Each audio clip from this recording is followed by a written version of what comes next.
It's really a delight for me this evening to be interviewing Makoto Fujimura. Mako is in Princeton right now. I'm speaking to him from the northwest of the UK. We're both still in situations of lockdown. We started this evening by trading short stories about where we are and awaiting the vaccine and so on. Many of you will be familiar with Mako's work. He is both an artist and a writer. His writing very much explores the relationship between art and spirituality, and particularly the Christian tradition. I just want to mention a couple of his works. From 2016, I think, his exploration of Endo's silence in a work, as I recall, called Silence and Suffering. Many of you may know Endo's 1966 novel from its more recent adaptation by Martin Scorsese for the big screen. If any of us can remember going to the cinema, that was one of those intense cinematic experiences. A novel that very much explores the relationship between faith, persecution, suffering, and the whole idea of bearing witness, but also those strands of redemption and strands of hope, which are something that are very much part, I think, of Mako's work. Mako very much, I think you emphasize the possibilities of healing, or a term that you use on your website, which is mending. A word we don't hear very often. What can be mended? What is broken? And your most recent work is, in terms of literature, is a work on art and faith that came out earlier in 2021. So I think March or February or January 2021. So it's hot off the press. It's a new text, and it has a lovely introduction by the British theologian N.T. Wright. So there's lots for us to talk about today. We're going to be thinking about your work, and particularly in the context of this conference, on Douglas Coupland's work and his visual art, and perhaps his fiction and creative nonfiction. But really, I have a question to kick us off, which is about your art practice. To use the Japanese term, which is isnihonga. But do please correct my pronunciation. No, you pronounced it perfectly. Nihonga is Japanese style paintings, and it was a term coined in actually 19th century to designate or delineate Japanese art from Western art. Western art would be yoga. And Nihonga, but harkens back to really 8th century, but the lineage of Nihonga goes back to 16th century. And I went to Japan for some time. I was born in United States, but spent considerable amount of my childhood there. And then I went back for graduate studies in Nihonga, and I was a national scholar and was very fortunate to be mentored by some of the Nihonga masters. I'm to this day the only outsider from the system. They have this the system that takes at least 4 years of training to get to the master's level, and then the doctorate level. And I was fortunate to spend 6.5 years there in a graduate program, learning this very slow art of pulverizing minerals. And I have azurite rock here, and what you see behind me, these monumental paintings called Walking on Water, using hand pulverized minerals and mixing that with Nikawa glue. It's all water-based. And so I'm painting these images in response to the 2011 tsunami disaster and the ongoing ecological crisis. Cries of our heart, they became Cries of our heart paintings during shutdown. But, you pulverize minerals, use gold, silver, at times, sumi ink, which is calligraphy ink, I have just gotten from Japan a 100-year-old ink stick that you rub against the stone, and that it mix water-based again, and you mix it with water, and it becomes ink, but it takes about an hour to prepare. And during that time, I find myself really falling into the practice, the slow practice, because it slows me down, and it's very meditative. That's a really wonderful overview of this form and this decelerated process. Yes. Which for me has a real resonance from with Doug's career from the very earliest stages. So if we think about Generation X, Tales for an Accelerated Culture, it's always struck me that in one sense that there's a critique of that culture, and in a way these short stories demand attentiveness, as it were, and a kind of slowing down. So you're training in a slow art, something that is necessarily slow and meditative, might actually link with Doug's work in some way. I mean, do you have a deep history with that particular book? With yes, no, you're absolutely right to note that it's a paradoxical connection in a sense, because we are talking about a critique of a culture that is passed out in these small minute moments, and how we long to have this attentive presence, even for those short moments, and we seek that out in relationships, and the character of the book really is speaking about that longing, and I'm certainly part of that cultural reality, and perhaps I've transgressed against it in a way by using materials that are very hard to master and use, and also I also mix that with space age materials, but it's a navigation between this tradition and particularly of Zen tradition, which is very much paying attention to the present and being aware, but also noting the brevity of that moment. So paradoxically, I think Doug's work points to not just the intermittent reality of short breath, but also to what it then is enduring, and by almost this negative capacity of like how we say the one it's like the positive image versus negative image, and to me I have been drawn to and it was really immensely helped by that analysis and then also the narrative that Doug portrays.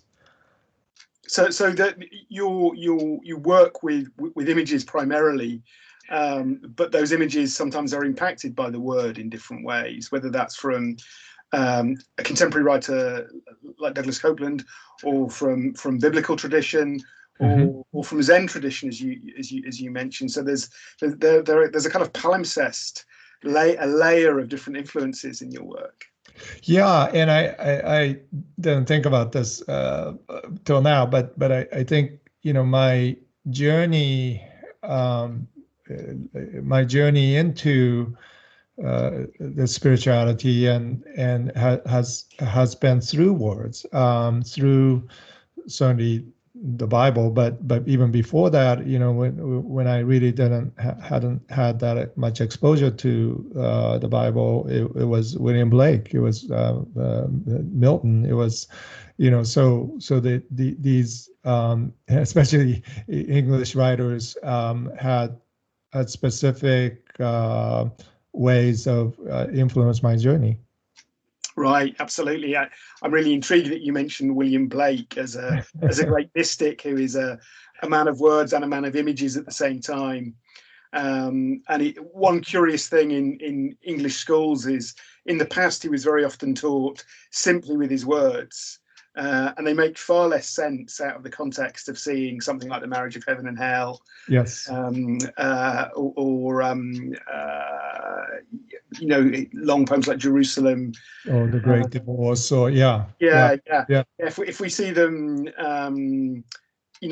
divorced from their original context in that kind of those illuminated manuscripts, just such an extraordinary figure, and a figure who challenged the sensibilities of his time and wasn't really understood by his peers. It was really a generation 40 or 50 years later, the generation of the pre-Raphaelites who rediscovered him and in some sense helped to popularize him. But he was an important figure for you, is that right? Yeah, and I misspoke. The Great Divorce is C.S. Lewis's version.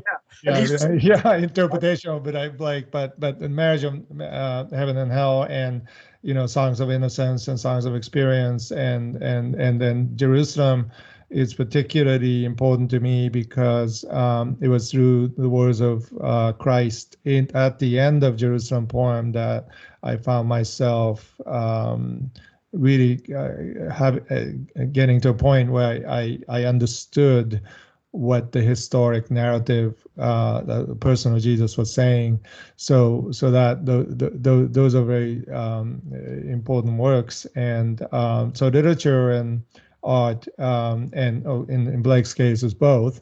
So I was immensely fascinated by Blake's way of thinking, and so it's not just writing words or poems, but it was also in together with visual thinking and visual theology, you might even say, of William Blake that influenced me, and to this day, I realize now, having written a book called Art Plus Faith, Theology of Making, Blake is one of the great masters of this. Yeah, absolutely, and it's the plus sign which I'm reading as an and, but actually it's plus. Yes. When as publishers have a say in the title, and so they came up with that, and it was great because it was a calculus of formulaic way of saying what is art plus faith, and I had fun with that on Twitter in promoting the book, but it really is a beautiful design, and I'm grateful the images behind me, Walking on Water series, earlier images used for the cover, and it is about impossibilities. We create these moments where in culture we long for things, and yet we know something is beyond us or impossible to attain, and yet art always reaches into that, and so I think that's that kind of attempt, or at least a navigation toward that, is what makes work enduring. Absolutely, yeah. I mean, it's so fascinating, and it takes me back really thinking about that. There's expressions of those moments. What Doug calls isolated little cool moments in, or little isolated cool moments, I paraphrase, in Generation X, which is a novel that begins and ends with moments of bearing witness. Mm-hmm. In the first chapter, Andy remembers crossing the border into Canada in order to watch a solar eclipse, and he does so on his own, really. He lies down in the cornfield. It's a moment of intense kind of sensuousness. He's very much in his body, as it were. And at the end, when he's surrounded by the children, after he's grazed by the egret and he bleeds, this is a moment I know lots of Coupland readers remember very vividly, the end of Doug's first novel. But it's a moment where he describes it as a crush of love. Yes. I mean, I'd call them both moments of epiphany. They're both moments of witnessing Mm-hmm. and understanding a moment that somehow needs interpretation after the fact, but is very much about the experience of a moment. Yes. And would you say that your own slow art bears witness to those particular moments in time? Is that important for you, or would you say that the visual art that you produce has a very different relationship necessarily with time? I think that's precisely right on. I think that moment where something beyond, whether it be accidental or whether it be something that is, providential. I think those are the moments where we remember, and I write about it from the perspective of dealing with culture wars and how truncated our culture and polarized, certainly, but beyond that, just how much we don't have a perspective of abundance when it comes to culture. We're always battling the Darwinian model of very reductivist ways, and fighting scarcity battles and creating culture that is a battleground. And I have written about this in my Culture Care book, that culture is not a battleground to be fought over, but it is instead an ecosystem to steward, garden to tend to. And because I'm assuming the abundance, right? That the mystery of the universe will always break in, and in unexpected ways, and sometimes by accident, but it doesn't seem accidental. And so those moments that creates in the novel is very much, I think, very much how I view art in general. That what I'm trying to do is to ask the impossible question, right? So these paintings behind me, walking on water. Can we walk on water?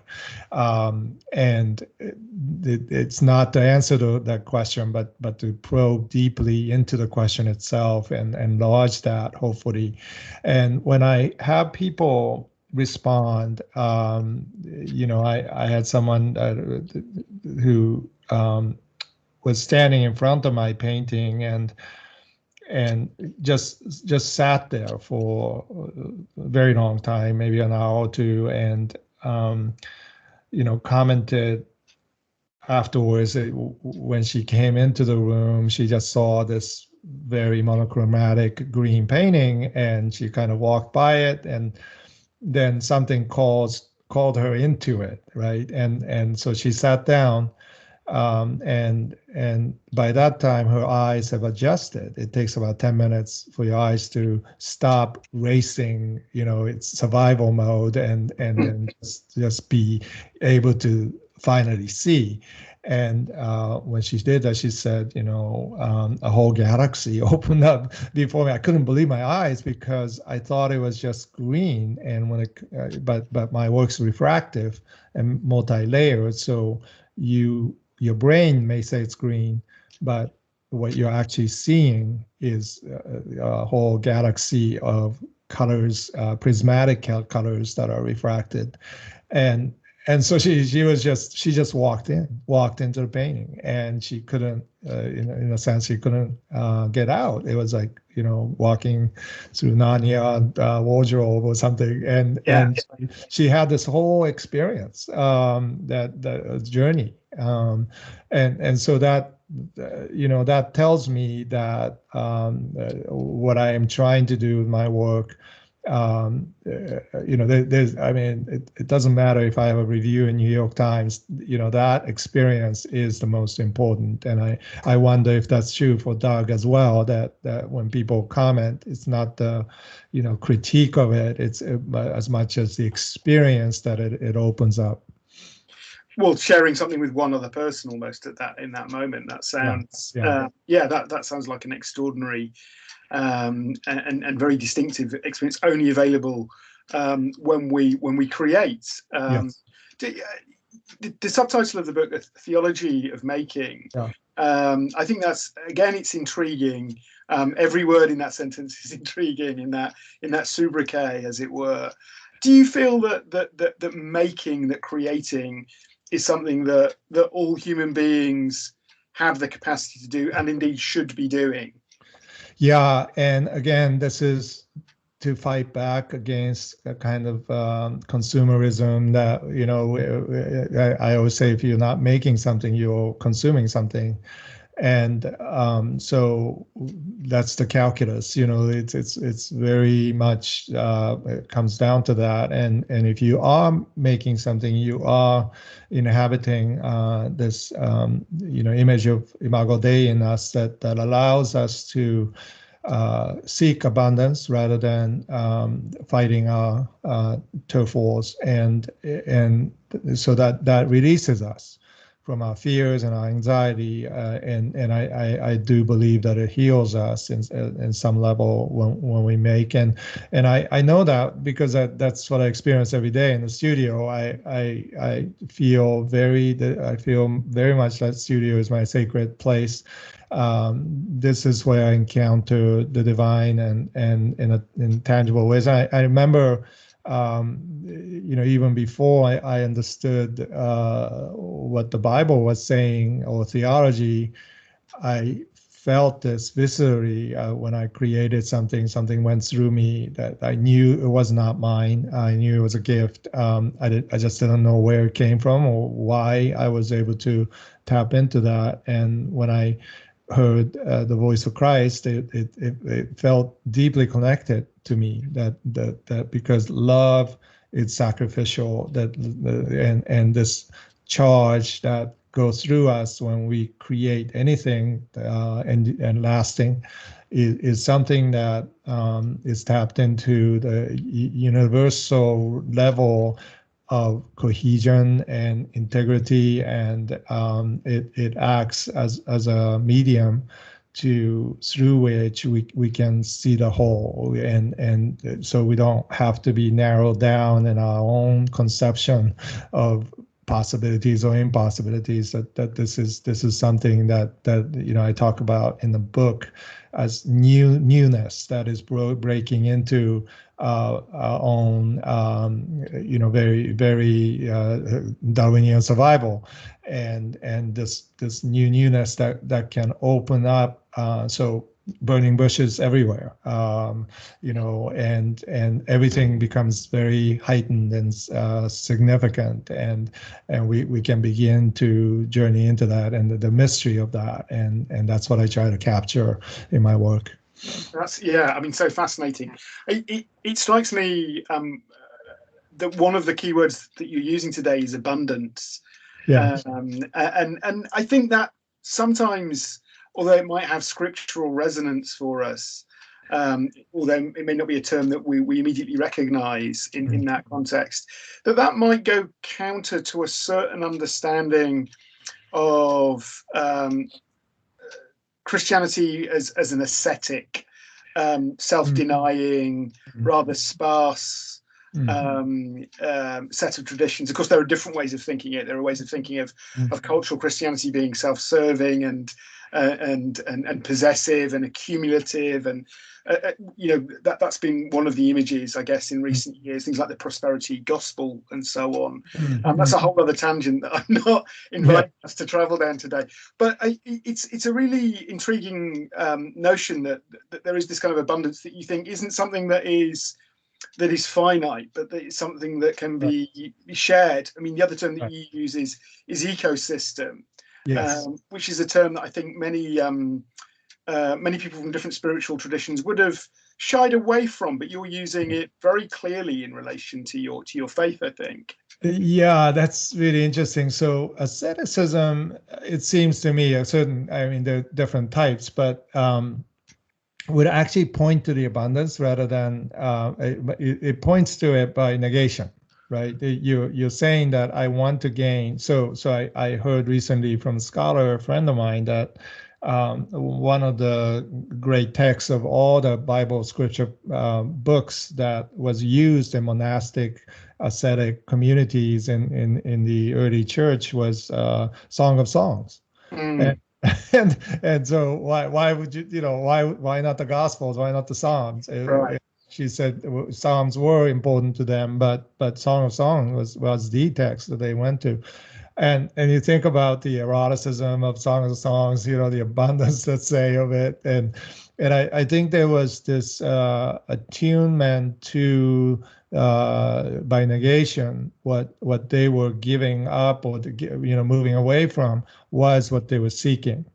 The prosperity gospel is the opposite, right? It promised to produce something for the audience that is immediate.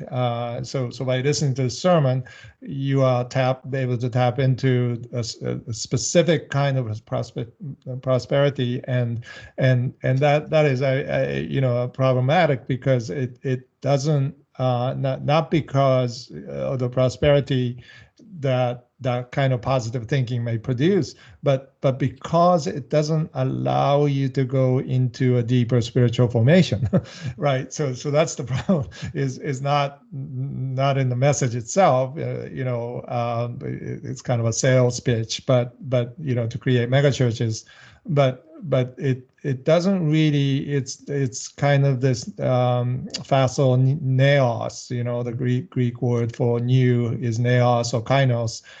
There's more, but neos is neon. It's flashy and it draws your attention, but it's not enduring.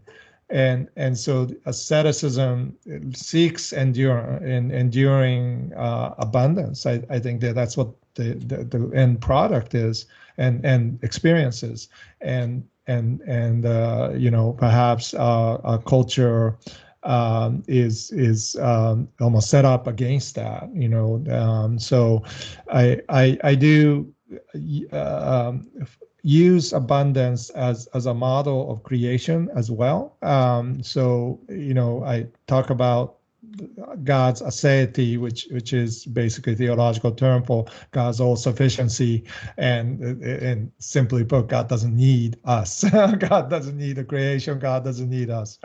And so in that reality, why did God create? God created because God is love, right? So that love exudes abundance and extravagance.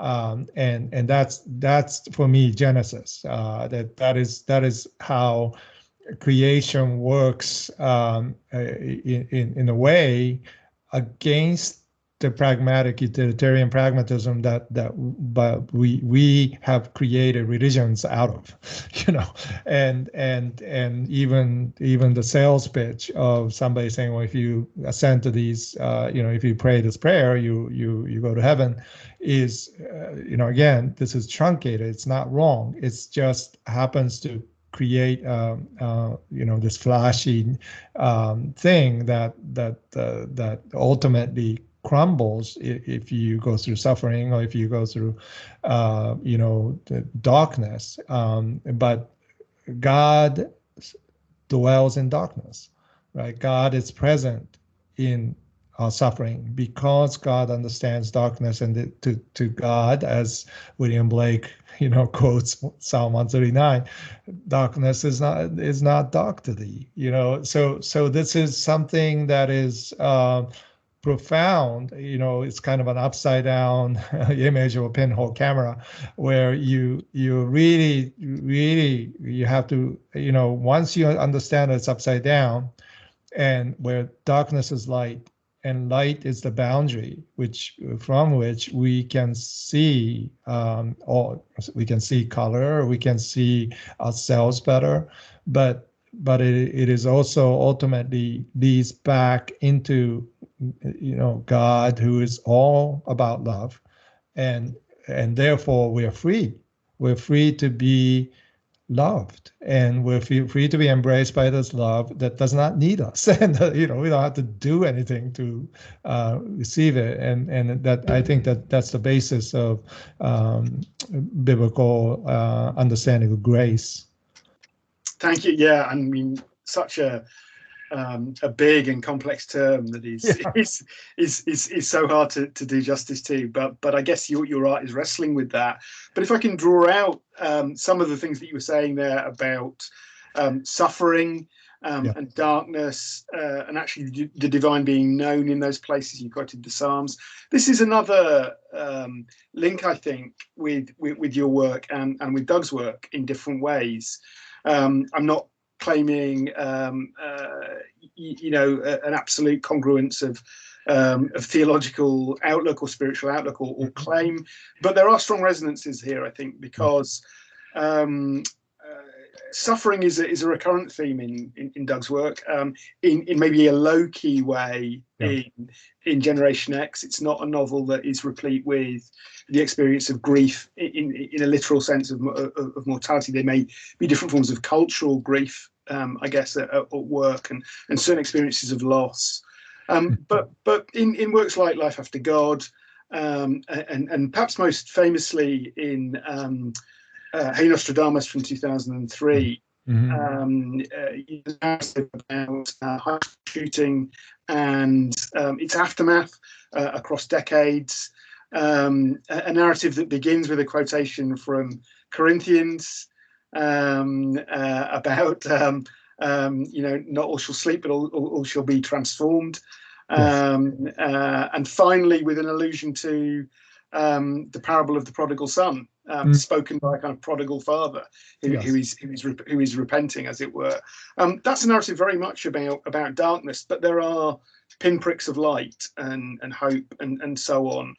So I'm kind of putting you on the spot, Mako, because I don't know how well you know that novel or whether you've thought about this in relation to Doug's work. But do you think that there are connections between your different journeys and different wrestlings with suffering and hope?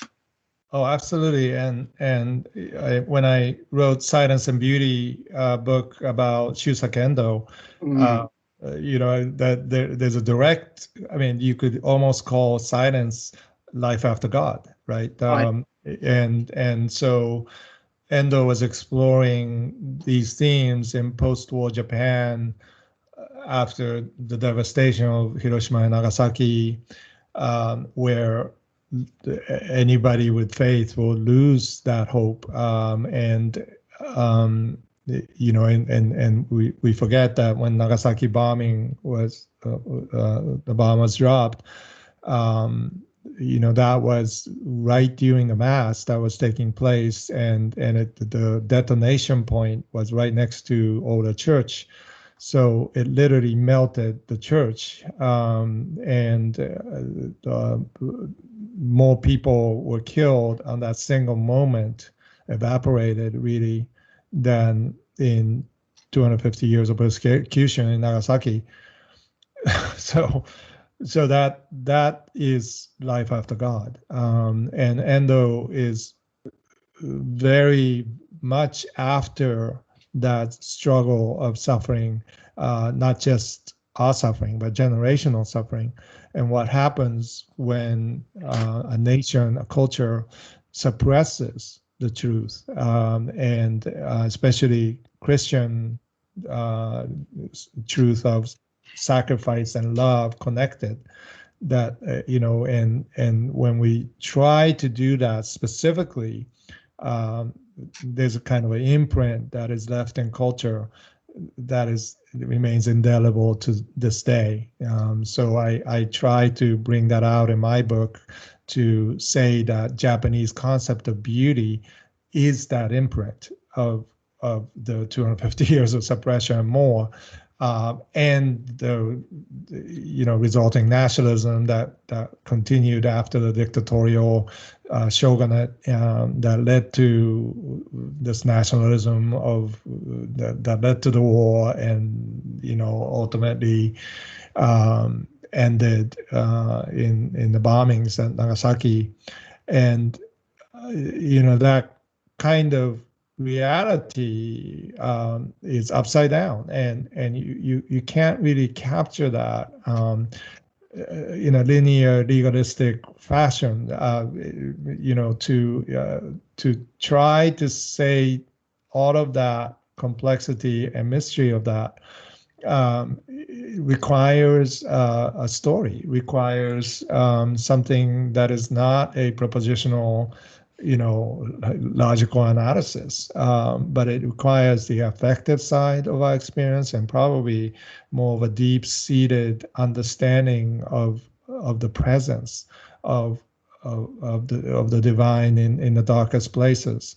So I think my work, certainly paintings that I've done after 9/11, where I lived 3 blocks away from the towers, and my children became ground zero children after for 10 years, and then thinking about issues like 3/11, now the pandemic. To me, these experiences of darkness entry point for me to explore these untenable realities that require more than easy theology, and so I'm trying to, I guess, in my own way, redefine what theology is and redefine what making is as well. And so my book, even though it's called Art Plus Faith, it has relevance to all of our lives, struggling to move from just survival mode into this full human making mode. And that language is something that a great thinker, novelist like Doug can access because of the upside down image of what happens when you really probe that deeply. And this is, in my opinion, what Endo did as well. So in a way, regardless of whether Doug has read Endo, you see him in a similar kind of tradition, asking similar questions. Yes, I think it's very Eastern way of approaching, and I think that is an interesting question to ask. How how the Japanese moved away, especially in post-war times, to Western pragmatism and utilitarian pragmatism, very gray utilitarian pragmatism, and the the imagination of the West, especially young people, tended to flow east, and so very much the language of, for instance, Sen no Rikyu, the 16th century tea master, who was one of the great refiners of tea aesthetic and Japanese aesthetic in general, would be at the heart of all of our conversations about postmodern aesthetics, and because it is literally about creating community under persecution and under darkness, and when it's impossible to create a communion, he basically created out of tea as a way to commune, and so that kind of interest, I think, is throughout Doug's work. Well, that's so interesting. That notion of a kind of domestic art as a form of resistance, yes, and something that is, if not ritualized, in particular, it wouldn't automatically be recognized according to Western categories of art, right. But very much is, as you say, within that Japanese tradition. But it's a form of resistance under persecution. Yes, and it's yes, and it has to survive persecution, right? So it takes generations before this becomes a reality, and I wonder how much of our work is also generational, and how we need to encode something in our work, that it can withstand years and years of certainly practical oppression of reducing what we do into tidy categories, and the marketing forces will do that naturally, but also I think just philosophical or lack of philosophical integrity that creates this spin on everything, and so we have to somehow create in a way that our work and our communities, hopefully, that will be able to carry on the work even without us, and even beyond what we're facing, the darkness that we're facing. And it has to have built-in resilience to the resistance. Oh, that's again really interesting. There's a phrase from the British art critic and social reformer of the 19th century, John Ruskin, yes. where Ruskin talks about building. That we can worship without her, but we can't remember without her. And when we build, we should build as if we build forever. I think he knew that not all buildings would last, but we should build as if we build forever. I wonder if you feel that about your art, that you may say that it might be temporary, that not everything will last or always be seen, that things decay, as it were, but you have a sense of legacy. I do. I am ambitious that way, that if you're gonna do anything, I mean, do it, do it well, and try to make it so that it it can pass through the the radar screen of culture, and so I have always been independent of these kind of critical circles and gallery scenes. Even though I was in New York and exhibiting, I did not want to play that game, because I knew that it's not 5 years is the max that you can get out of these attentive spins. And I've always been forced to think about, okay, so if you're going to create something that is enduring, is it is it going to last 5 years? Is it going to last 10 years? And I wrote an essay called 500, Fra Angelico and a 500-year question, because, as opposed to Andy Warhol's 15 seconds, we created for next 500 years. What would that happen? Now, am I saying that my work will last that? I don't know. That's not up to me. But I'm going to, as an artist, my commitment to my craft and my, attempt to resist is going to have these elements and desire, really, frankly, to make my work endure 500 years. Yeah, again, that's a real connection with Doug's. Interesting and paradoxical. Yes, where he's very interested in pop art. Warhol is a key figure for him. And the whole pop art movement with key figures, who are associated with that movement, and that notion of time expiry. He's done this in his visual work as well, in his installations, and also that notion of something like microsurfs, which is set very particularly. We know which days it's set in, between 94 and 95, and again he's talked about time expiry, but also he uses those horizons of 1,000 years. Yes. As a, what would be different? Geological time as well is a term that he's interested in.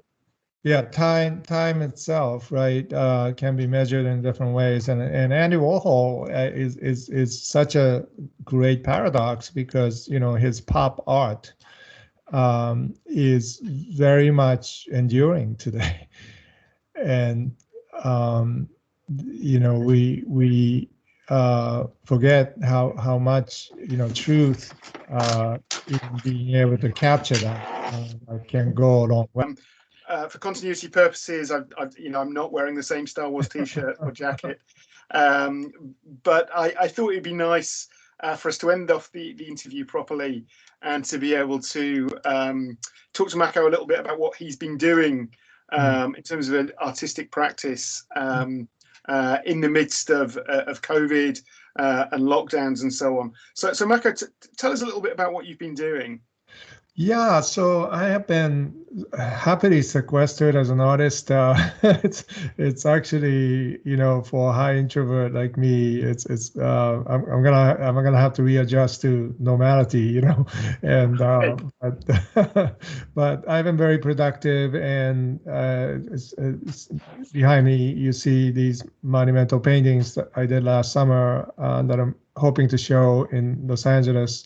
And then I'm getting ready for a little show here near Princeton. There's a lovely little gallery here, which I would have perhaps never considered exhibiting in, except the shutdown has made it more appropriate. I felt it was time to, be present more locally, and I was just thinking how that might be one of the benefits of this time is we are more aware of our locality and geography and community. And these things that we may have taken for granted.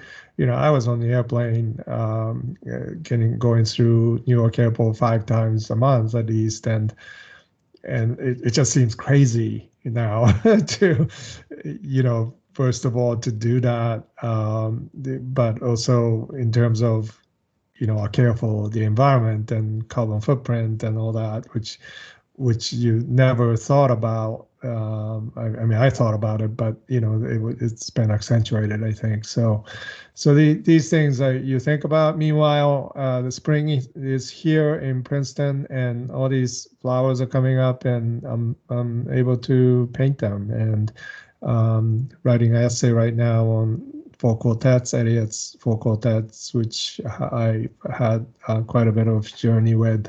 And so publication asked me to write about it. And this being the 20th commemoration of 9/11, 2001, I think it's appropriate to talk about Eliot, especially Four Quartets poem at this time. So I'm spending a bit of time going back to many of the books that I read since that 2001 that has illuminated my journey with Eliot. So. wow, yeah. I mean, that's so fascinating, and really, you're reflecting on an experience of enforced deceleration, Yes. which Yes. actually for you has been nourishing, something that maybe appeals to you, as you say, as a high introvert, but also I suppose we have to be careful about thinking about tragic circumstances as Yes. somehow ennobling. I know that's not what you're saying, but it's that Yeah. there can be ways in which we can turn appalling moments and moments of loss Yeah. into Yeah. possibilities of rethinking how we exist, how we dwell in the world.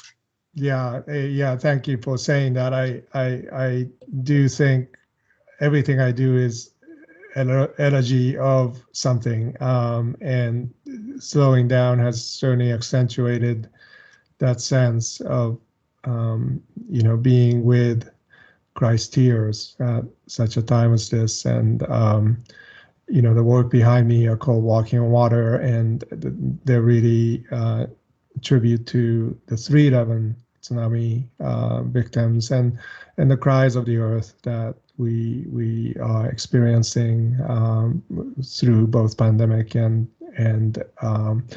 wildfires and so many of what's going on in the world.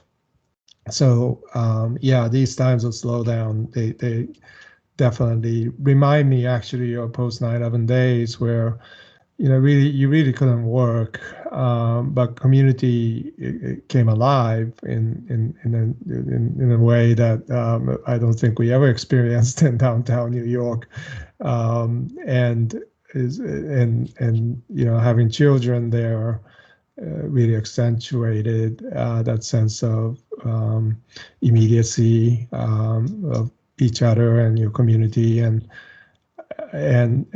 the stress and trauma of recovery, which is so lingering. And I think about our time and what we will face this year and next, to to really, hopefully, our experience going through ground zero experiences can be of service in some way, because it is a long journey.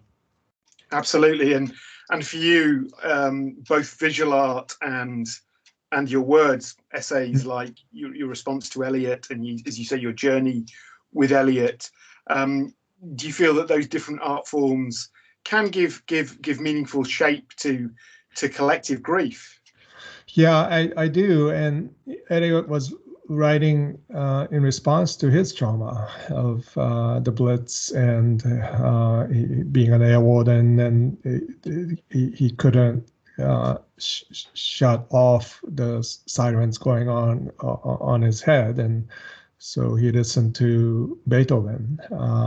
And structurally, Four Quartets is built on that theme, although far more complex as a poem than just mimicking sound. But it has very much a way toward some sort of reconciliation that, the fire and the rose are one.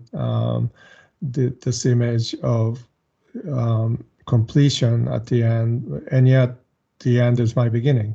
So there's great deal of paradox that operates in one's heart when we're trying to recover.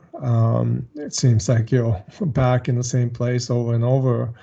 And yet I think Eliot gives a voice of healing out of that trauma that we need. And that's certainly one of the great ways that I have felt that the poem has journeyed with me. And one of the funny things that I'm writing about right now is on East Coker, which is the darkest, most depressing part of the poem. It's about death and dung and all dark. They all go into the dark. And yet after 9/11, when I was just, very much in a confused state, those words opened up something to me. They seem like words of comfort. And many years later, I read the same passage and I said, why did I find this so comforting? These are really bleakly dark images. But maybe that's also something that gift of poetry and art can give us is authentic voice, speaking into a human voice, speaking into our ears, as if to say, I am there with you in this journey. And so I continue to find places where literature and art and even theology and philosophy can speak into the fragments. Well, Mako, we're so grateful for your words of elegy and your words of contemplation from Douglas Coupland's fiction and art via Endo's work on silence, yes, your own visual art, and your reflections on real human suffering that you've borne witness to. We're really grateful, and on behalf of everybody who's part of the conference, I want to thank you so very much for your time. So thank you very much indeed. Well, thank you for inviting me, and I'm so grateful to be part of this important conversation.